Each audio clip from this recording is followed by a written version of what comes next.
So in this question, we're told that the speed of a small jet aircraft was measured every 5 seconds, starting from the time it turned onto a runway until the time when it left the ground. And here we're given a table which show the results. We have the time and the corresponding speed, all the way from time is equal to 0 all the way to time t equals 25. So for part A of this question, we're asked to estimate the length of a runway used by the jet to take off. So here we can imagine that we have a graph, and our graph is going to look a little bit like as follows. So as you can see here, we have a graph of speed against time, where we've plotted each point t against each point s. So you can see here that as the time increases, the speed increases, and we can see that as the time increases, the speed changes by more. So we can see this by the steepness of the line changing as t increases. So we know that to find distance from a speed time graph, we can use the area. And we can do this by splitting it up into trapeziums. And then we find the area of each trapezium and sum these to find an estimate of the area, which will be equal to the distance of the runway. So how do we do this? So we're going to use the trapezium rule, which is given here by the formula in the yellow highlighted box. And to work out this estimate for the area, we're going to split our graph up into trapeziums. So we're going to first split it into strips, and h is going to be the width of each strip. So as you can see here on the graph, I'm going to drop a dot down at each point, and we can see that this is the difference between each time interval, and the interval that these are being measured in is 5 seconds, so therefore we have that h is going to be equal to 5. We then have that y0 is our initial value, and then we'll have y1, y2, y3, y4 and y5.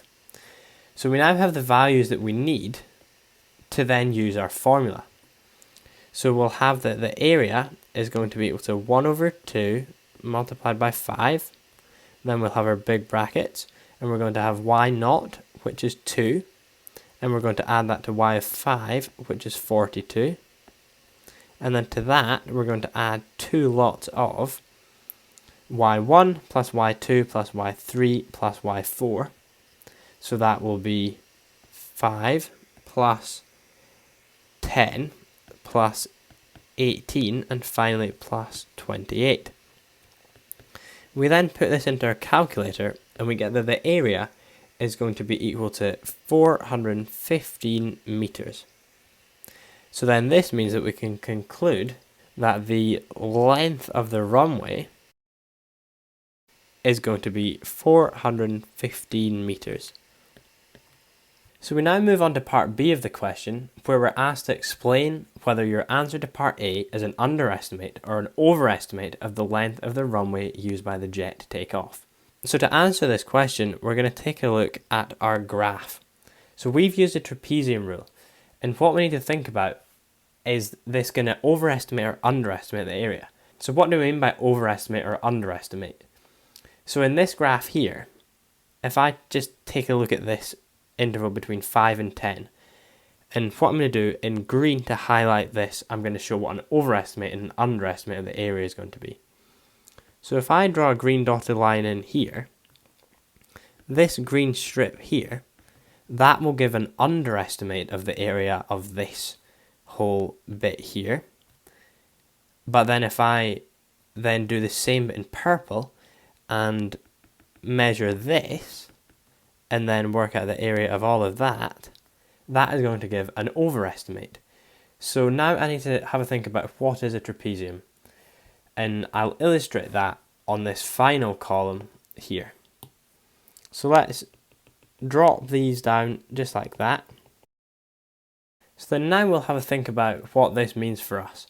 So we know that in practice, this curve is actually going to be curved and it's going to be concave. So the last part is going to look slightly like this. So then we know that this straight line here is greater than where the point along the graph is.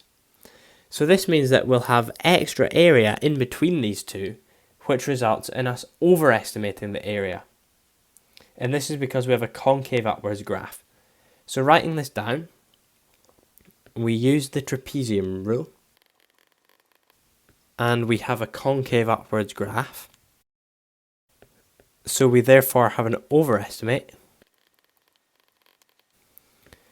since the top of the trapezium is over the curve.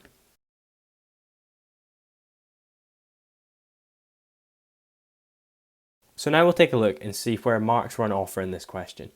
For part A of the question, there was 3 marks on offer, and we received our first mark for knowing to use this formula here and knowing to use the trapezium rule. We then received our second mark for using this successfully and getting to the stage where we had identified what h and all of our y's were, so that is this stage here. And then we received our third and final mark for computing this in the calculator and concluding that the length of the runway is 415 metres.